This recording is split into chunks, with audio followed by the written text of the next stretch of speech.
The basket in the backyard. John lived a quiet life in a small town. His house was at the edge of the woods, far from the noise of the city. Every evening he would sit on his porch, drink tea, and listen to the wind in the trees. Nothing strange ever happened here.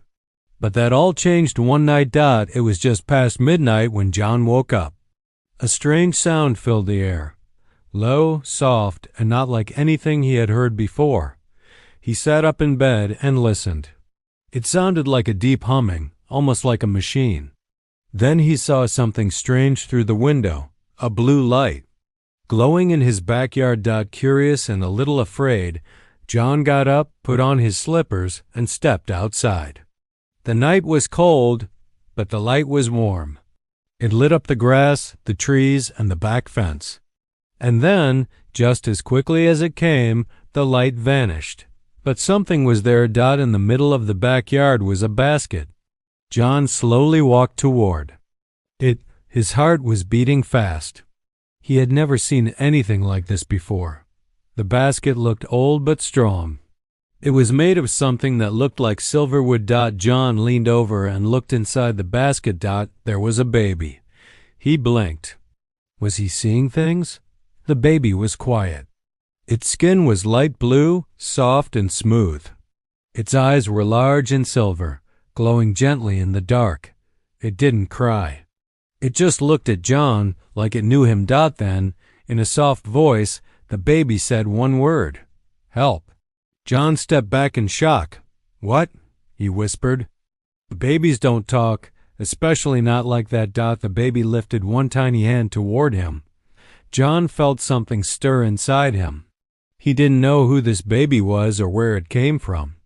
But he knew one thing: the child needed him. He picked up the basket and carried it into the house. Inside, he placed the baby on the couch and wrapped it in a soft towel. The baby stared at him, calm and silent. John made some warm milk and tried to feed it. To his surprise, the baby drank it slowly, like it had done it before. As he watched the baby fall asleep, John sat down on the floor, confused and worried. What had just happened? Was this baby from a secret lab? Was it a new kind of human? Or something else? In the morning, John woke up with the baby still sleeping beside him. He called in sick at work. He didn't know what to say. An alien baby landed in my yard didn't sound believable. Over the next few days, John tried to care for the child. He named the baby Nova. Nova was unlike any baby he had seen. She barely cried. She looked at everything like she understood it. Once, John saw a spoon float in the air near her hand. Another time, she turned the lights on just by blinking. John knew Nova was not from this world, but he didn't care. He had grown attached to her. She smiled when he talked. She giggled when he made funny faces. When he held her, she rested her small head on his shoulder like she trusted him completely. But something felt wrong. John began to feel like someone was watching. At night, he saw shadows outside the window. Once, he found strange footprints near the back fence, long and thin, not human at all. Another night, the lights flickered for no reason, and he heard a low hum again, far in the sky. Then, one evening, everything changed. John was sitting in the living room with Nova asleep in his arms. Suddenly, she woke up and looked toward the window. Her eyes turned bright silver. She pointed her tiny hand and made a soft sound, not a cry, but a warning. John stood up and walked to the window. At first, he saw nothing. Then, he saw it, a tall figure standing in the woods. It didn't move. It didn't speak. But it was there, watching. John's chest tightened. He quickly closed the curtains and turned off the lights. He held Nova close. "Don't worry," he whispered. "I'll protect you." But in his heart, he was scared. Someone or something knew where they were, and deep down, he knew this was only the beginning. The night was quiet again, but John didn't sleep. Nova's arrival was not a mistake, and whoever left her Might be coming back. Asterisk, the strange visitor returns. The night was cold and silent. John sat on the edge of his bed, holding Nova close. She had fallen asleep, but her body was warm, and her silver eyes still glowed faintly under her eyelids. John couldn't stop thinking about the tall shadow he saw in the woods. Whoever it was, they had come close, too close. He checked the windows again, locked the doors, and made sure every light in the house was off. The only sound was the wind outside. Then, a knock at the door. 3 slow, heavy knocks. John froze. It was past midnight. No one ever came here this late. Slowly, he walked toward the door. His hands were shaking. "Who's there?" He called out. No answer. He looked through the small peephole. No one. But something didn't feel right. As he turned to walk away, there was a sound, soft and smooth, like a whisper. "I am back." John spun around, standing in the living room. Without opening any door or window was a tall woman. Her skin was pale blue, like Nova's. Her hair was long and black, and her eyes glowed like stars. She was not human. She didn't belong to this world. John stepped back. "Who are you?" The woman looked at Nova in his arms. Her face softened. "I am her mother." John's mind filled with questions. "You left her here." "In my backyard." "Why?" "She was not safe," the woman said. "My world was at war. They were after her. She is special." John looked down at the child. She was still sleeping peacefully. "Special how?" "She holds power inside her," the woman explained. "Power that could save my world or destroy it." John stared at her, confused. "Why come now? Why not take her with you?" "I couldn't," she said quietly. "They followed me to Earth. I had to hide her, but now they have found her again." As she spoke, the lights in the house flickered. A strange noise filled the air, like metal scraping against metal. The floor vibrated under their feet. "They are near," the woman said quickly. "We must leave. Now." John held Nova tighter. "Wait, I don't even know your name." "I am Lyra," she said. "And you are the one who saved her." "I thank you. But if we stay here, they will take her. And they will not be kind." Just then the lights went out completely. The house fell into darkness. Nova opened her eyes. They glowed brighter than ever before. Lyra rushed to the window. A small black drone hovered outside, blinking red. "They've sent a seeker," she said. "It means others are close." John watched as Lyra lifted her hand. A blue light came from her palm and shot through the wall. The drone outside exploded in a flash of sparks. John stepped back in shock. "You can fight them?" "I can try," she said, "but I need your help." "Me?" John asked. "I'm just normal. I can't do any of this." Lyra looked at him calmly. "You cared for her. That means more than you know. She trusts you. And she will need both of us."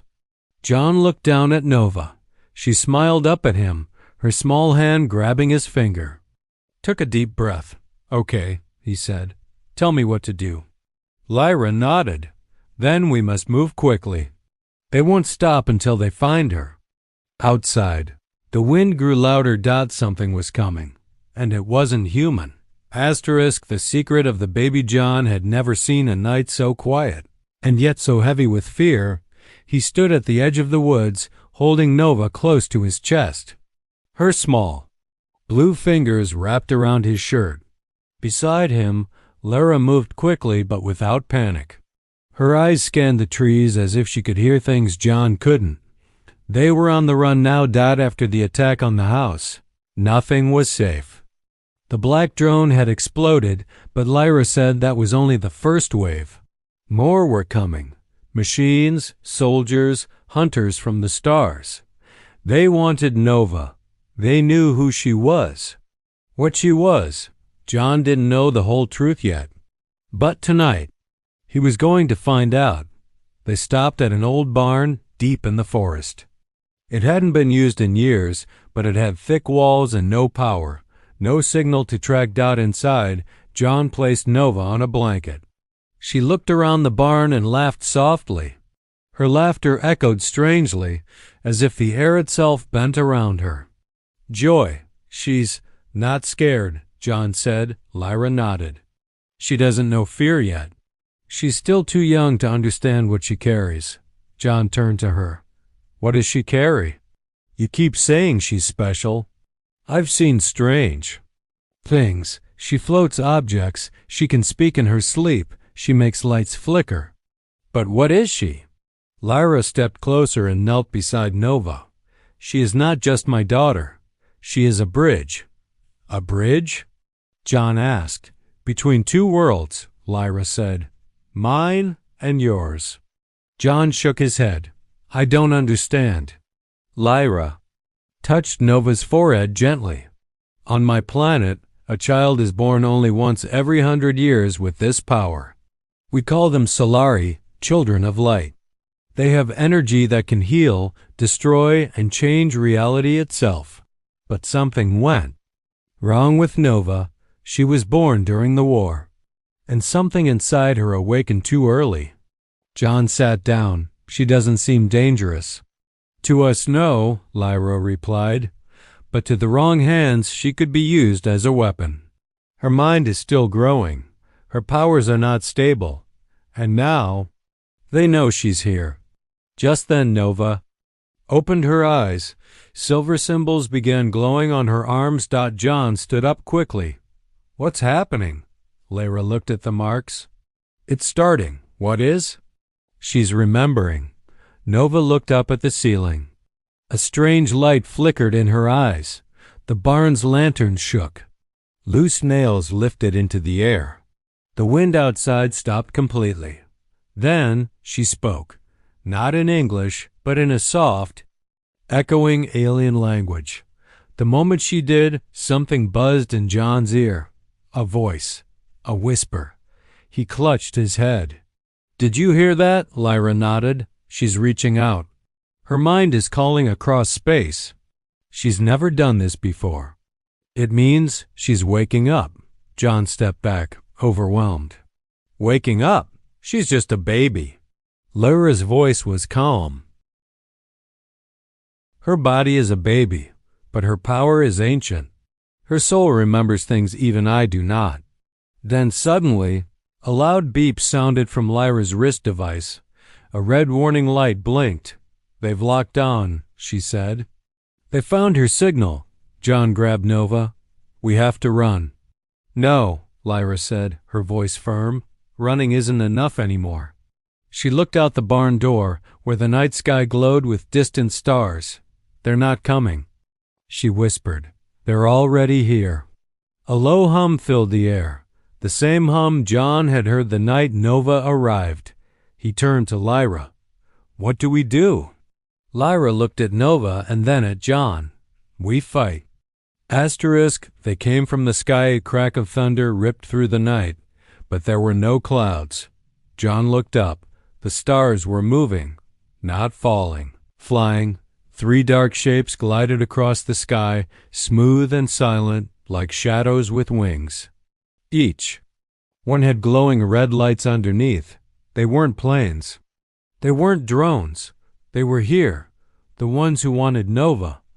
Inside the barn, Lyra stood still, eyes locked on the sky. Her face was calm, but her hands were glowing blue. They've brought hunters, she said. Not machines, not scouts. These ones are alive? John felt a chill in his bones. What do they want with her? Why won't they just leave her? Alone? She is the last Solari, Lyra whispered. If she grows, she can end them. Suddenly, a loud crash shook the ground. One of the black ships landed in the field just beyond the trees. Dust and grass flew into the air. Nova stirred in John's arms. Her eyes opened, glowing brighter than ever. Then something strange happened. She stopped time. John felt it. The wind froze. dust stopped mid-air. The sound vanished. Everything. Paused. Everything except John, Lyra, and Nova. John looked around in disbelief. What is this? Lyra stared at Nova, wide-eyed. She's shielding us. She's never done this before. Nova turned her head slowly and looked toward the trees. Her voice was soft but clear. They are near. Then, just like that, time snapped back. The world moved again. The wind roared. The red lights blinked closer. Lyra grabbed John's shoulder. We must split up. What? No, John protested. We stay together. They can track energy. If she stays with me, they'll find us both in seconds. But they won't sense her power when she's with you. She trusts you. John looked down at the child. Where will we meet? Lyra pulled out a glowing crystal and placed it in John's hand. Follow this. It will lead you to the Sky Gate. I'll meet you there. If I survive. He stared at the crystal. It pulsed softly like a heartbeat. But how do I protect her? He asked. Lyra looked him in the eyes. Don't try to fight. Just keep moving. Don't stop, no matter what you see. She turned and walked toward the barn doors, blue light growing in her hands. Wait. John called out, but it was too late. She ran outside, and the sky exploded. A beam of red light hit the ground, and fire lit up the trees. One of the hunters dropped from the ship, tall, armored, and fast. It looked part metal, part flesh. Its eyes glowed with cold fire. Lyra met it head on. She raised her hands and fired a bolt of blue energy. The creature blocked it with a shield, but it stumbled. John didn't wait. He wrapped Nova in a blanket, grabbed the crystal, and ran out the back of the barn into the woods. Branches scratched his arms. Leaves whipped past his face. Behind him, the battle raged, light, sound, explosions. But Nova was quiet, safe in his arms. And as he ran, the crystal began to glow brighter, guiding him forward. He didn't know where the Sky Gate was. He didn't know if Lyra would survive, but he did know one thing. He would do anything to protect Nova, even if it meant running into the unknown, even if it meant facing the stars. Asterisk. The Sky Gate. John had been running for hours. The forest behind him was silent now, but that made him more afraid. No fire, no sounds, no sign of Lyra, just stillness, like the world was holding its breath. Nova rested quietly in his arms, eyes closed, glowing softly through the blanket. Her skin felt warm, but the night air was cold. John's legs burned with every step, but he didn't stop. The glowing crystal in his hand pulsed like a heartbeat, lighting the path ahead. He didn't know where he was going, only that this crystal would lead him. And it did. Through the woods, across the river, past sharp rocks and broken trees, until he reached something he never expected to find. A circle of stones, giant ones, taller than houses, stood in the middle of a wide field. They were smooth silver and humming quietly. In the center of the circle floated a shimmering light. The Sky Gate. It didn't look like a door. It looked like water floating in the air, rippling slowly. Stars blinked inside it, like it opened into space itself. John stepped closer, heart pounding. Was this where Lyra wanted him to go? Was she even alive? He heard something behind him. The snap of a branch. He turned fast. Nothing. A whisper, not from the trees, not from his mind. From Nova. They are watching. John's grip tightened on the crystal. What do I do now? Nova opened her eyes. Wait. For what? He whispered. And then the ground shook. The stones began to glow brighter. The air felt heavy, like the storm before lightning. Something was coming. A shape stepped out from the trees. John froze. It wasn't Lyra. It wasn't a hunter either. It was something in between. A man, but not. His skin was pale and cracked like old stone. His eyes were black and empty. He wore a long dark coat and strange silver armor on his arms. He smiled.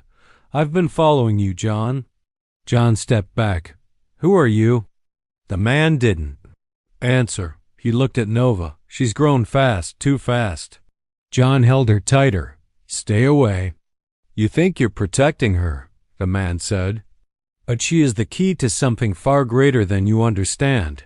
John glanced at the sky gate. The light inside it shimmered, reacting to the man's voice. "What do you want from her?" John asked. The man smiled again. "She doesn't belong to you. Poor Talira. She belongs to the stars. She was made to be more than a child. She was made to wake the ancient ones." John didn't understand, but he didn't need to. All he knew was this man wanted Nova, and he couldn't let that happen. The man stepped forward. John backed away toward the glowing gate. "If you walk through that," the man said, "you'll be hunted across every planet. No place will be safe." "I don't care," John said. "She's not yours." Suddenly Nova reached out. The crystal in John's hand floated into the air. It flew into the center of the sky gate, and the gate opened. The circle of stars inside stretched wide, pulling at the wind, bending the grass, calling them in. Nova looked at John. "We must go now." The man growled, a strange sound, not human at all. His eyes turned red. John didn't wait. He ran forward into the gate, into the stars, holding Nova close. And as the gate closed behind them with a flash of light, the man stood alone, smiling, because now the real hunt could begin. Asterisk the world beyond stars. John fell through light, not sky, not space. Something between.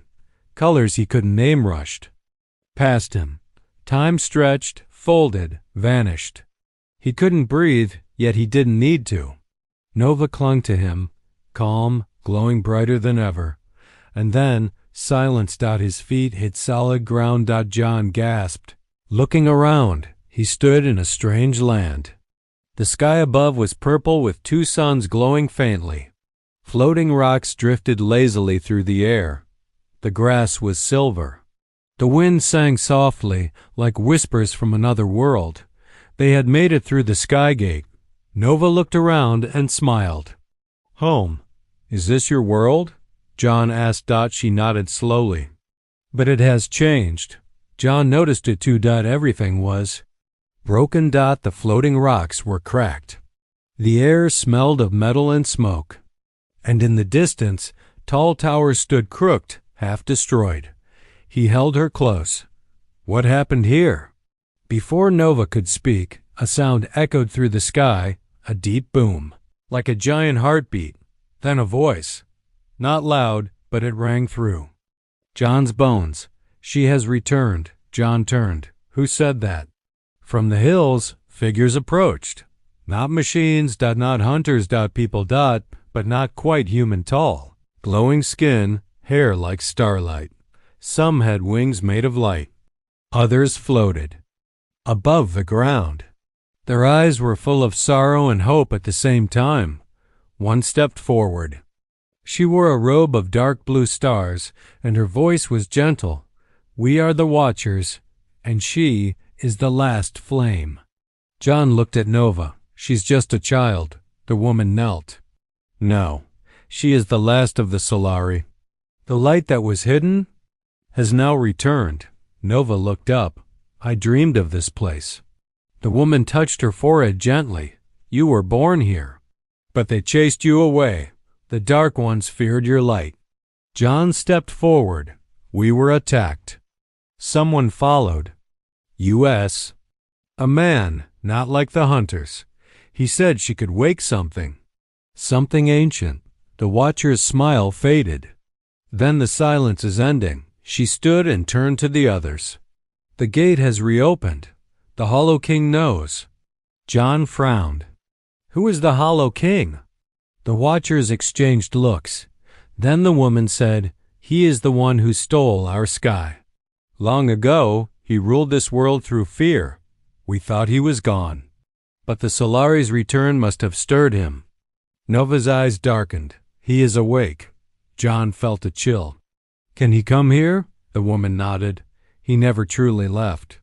He sleeps beneath the towers, but if he senses her light growing— Nova suddenly cried out and grabbed her head. John caught her. Nova, what's wrong? Symbols lit up on her arms and face. Her eyes turned silver white. She's remembering too fast, the Watcher said. Her power is rising too soon. What can we do? John asked. We must take her to the celestial core, the Watcher said. It is where her power was first born.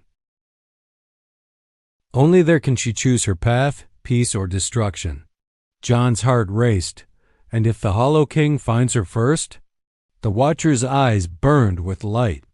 Then the stars will burn again. Thunder rolled in the distance. Nova's light pulsed. The ground shook. John looked up at the broken towers, and he knew the final part of this journey was coming.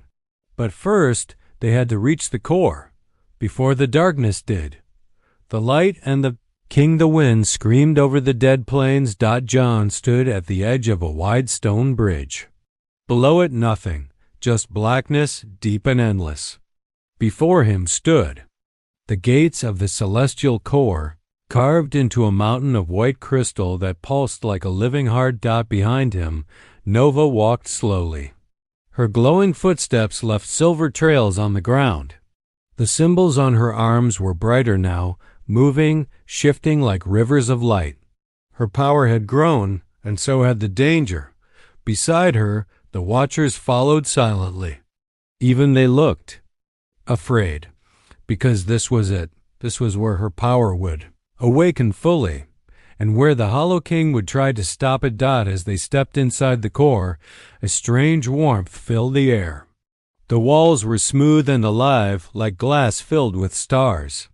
In the center of the chamber was a tall crystal, floating, spinning slowly. It hummed with energy. Nova looked up at it. It knows me, she whispered. John placed a hand on her shoulder. What happens now? The lead Watcher stepped forward. She must touch it. The core will show her the two paths, creation or destruction. Her heart must choose. John frowned. She's just a kid. She is more than that. The Watcher said, she always has been. Nova stepped closer. The crystal glowed brighter, reaching for her. But before her fingers touched it, a wave of darkness slammed through the room. The lights went out. The crystal dimmed. The core shook. And from the shadows, he appeared, the Hollow King. He stepped from thin air, tall and thin, wrapped in a black cloak made of swirling smoke. His face was made of bone and metal, but his eyes burned red like dying stars. I knew you would come, he said in a voice that echoed without sound. Little Solari, the last flame. John stepped in front of Nova. You're not taking her. The Hollow King smiled. Oh, but she's mine. She was born from the stars I burned. Her light belongs to me. Nova looked past John. Her voice was steady. I remember you. The Hollow King turned to her. Do you remember what you did? John looked at Nova. What's he talking about? The king raised his hand, and a vision filled the room. A memory. Nova, older, standing at the heart of a burning world, her hands raised, her eyes shining like suns. Everything around her on fire. She had destroyed something long ago. No, John whispered. That can't be real. It is, the king hissed. She ended a world, just like she will end yours. Nova fell to her knees, trembling, but then John walked to her. He knelt beside her and took her hand. I don't care what happened before, he said. You're not alone now. You choose who you are. Her eyes met his. The fear faded. She stood, and she glowed. Light poured from her, pure and powerful. The core lit up behind her, answering her call. The Hollow King screamed. No! Nova raised her hand. The symbols on her skin turned golden. A pulse of energy blasted from her body, pushing the king back. The watchers began to chant. The core rose higher, and Nova stepped forward. She touched the crystal. A shockwave of light erupted, shaking the mountain, splitting the sky. The Hollow King cried out and vanished into dust. And then silence. When the light faded, Nova stood calm and still.